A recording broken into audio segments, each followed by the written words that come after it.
साला जिंदगी झंड हो गल बा, ना आगे जाता नहीं ना पीछे। गृह मंत्री में फंस गल बा। मन तो करा था गाड़ ऊपर मुर्मिता करके मर जाए, लेकिन क्या करूं साला मर जान तो सया केहू न कही, लेकिन जिंदा बानी तो कर फुटवा तो कहा था ऐसे बनिया कर फुटवे बन के रहो। वही चुटके अब हो गई।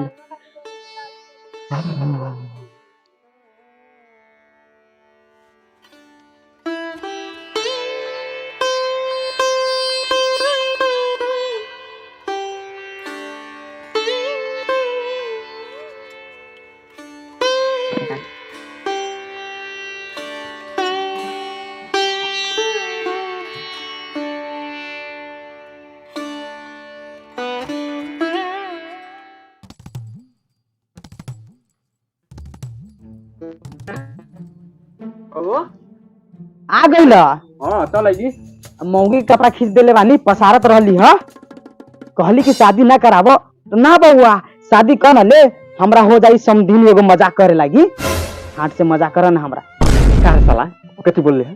साला तोरे भलाई के लागी हम शादी करा दिली है कि हमर बेटा ठंडा में बलाइकी डोर के कैसे सोती रे साला, उहे सोच के हम तोर शादी करा देनी है। हाँ सुता तानी ना, मौगी सुता था ब्लैंकेट में, हम सुता तानी प्लांटिक में। की रे साला मेहर मऊ, साला मौगी के कपड़ा खींचे से तोरा छुट्टी ना होती, पूरा पीठ हमरा पे डाली। मौगी के भेज देता रे नहीं रे।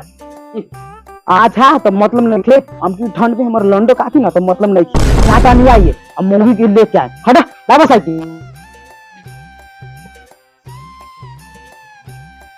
जो साला जो मेरा साला जो मेहर मऊ के बेटा, साला मौगी के कपड़ा खींचे से तोरा तो दिन भर छुट्टिए न रही। साला मौगी के भेज दे से नहीं रे, तोरा तो बेटो कहला शरम लगैता। साला एगो हमार मौगी बा 10 बेर बुला के लिया बतानी तो ये भूसरो चल जाता। सुना हो चाचा सुना हो चाची भइल बुरा हाल हो, आ मौगी के ले बेटा कला चलल ससुराल हो। न बाटे ढेउआ न बाटे कौरी ओहली तत्काल हो, आ मौगी के ले बेटा कला चलल ससुराल हो। चल तानी भैया।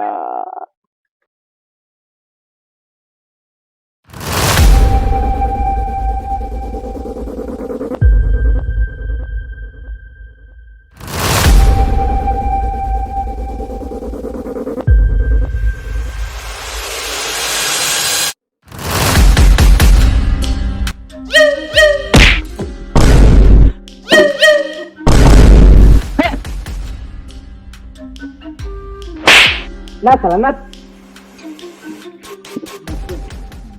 मालिक गाना गाए ना तब ना नाची। रुक गवातानी आज बोतल बजावतानी बिन जैसन, तोहर पतली कमरिया हसीन जैसन, आज नाच रे बढ़िया वाला वंडा जैसन।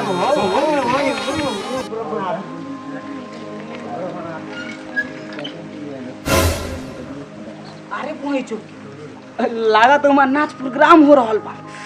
रुक तनी देख ला तनी, बाद में ससुराल चल जाए।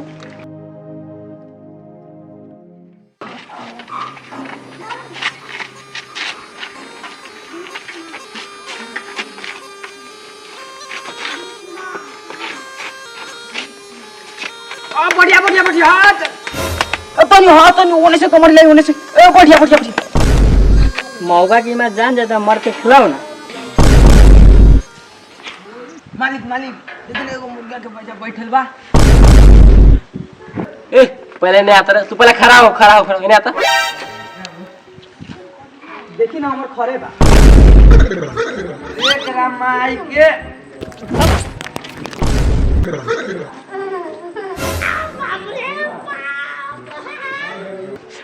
माई के माई साला सर्व हमरा मौगी के सने स्फोर देला। एकरा बहिनी के सार के ए रुक।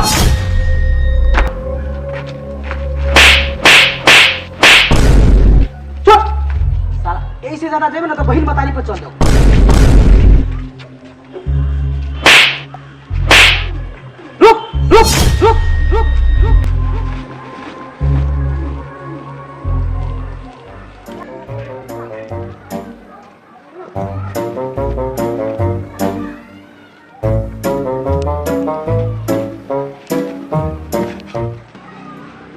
मारे के बाद तो 2 टिप मार ली हमरो के मजा चले गांडू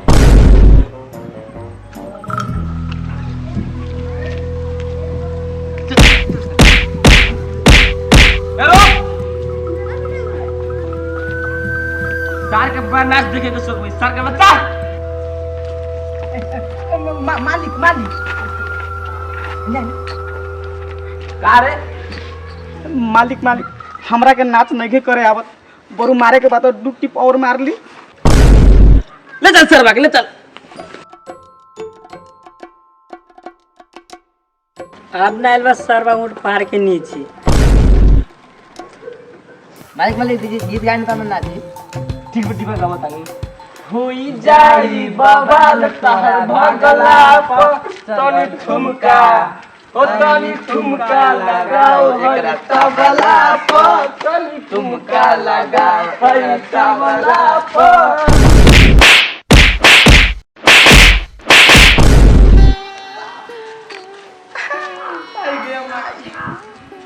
सर्व सब एहन मारले बाकी गार के गोलाई 4 फीट गहीर कर देले बा अब मुंह के नक्शा भी आतले बा के माय पार्टनर तू घरे जा